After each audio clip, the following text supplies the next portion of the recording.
నమస్తే, welcome to KK news. నేను శ్రీదేవి. ఎన్నికలు అన్నాక మద్యం, నగదు సర్వసాధారణమైంది.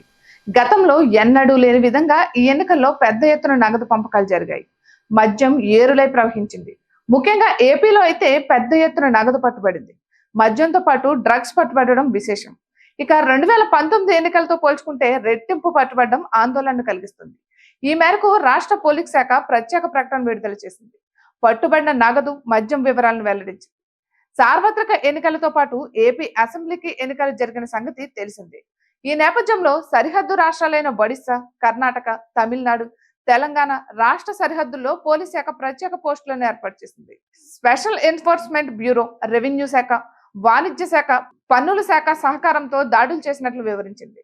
మొత్తం 150 బోర్డర్ చెక్ పోస్టులను ఏర్పాటు చేసింది. 35 పెట్రోలింగ్ టీములు, 15 తాత్కాలిక చెక్ పోస్టుల ద్వారా తనిఖీలు ముమ్మరం చేసి పెద్ద ఎత్తున నగదు, మద్యం, డ్రగ్స్ పట్టుకున్నట్లు పోలీస్ శాఖ వెల్లడించింది. ఎన్నికల్లో మొత్తం 34,666 వాహనాలను సీజ్ చేసినట్లు తెలిపింది.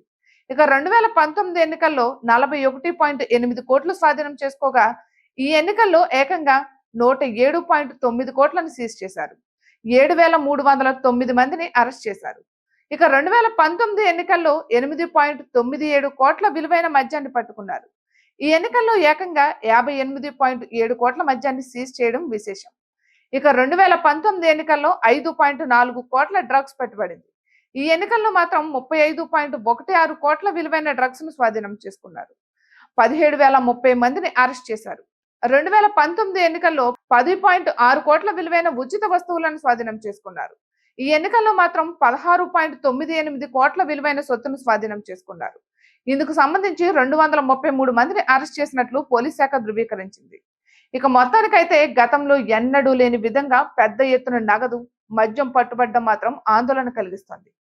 ఇక ఇటువంటి మరెన్నో వీడియోస్ కోసం కేకే న్యూస్ తెలుగు ఛానల్ ని సబ్స్క్రైబ్ చేసుకోండి.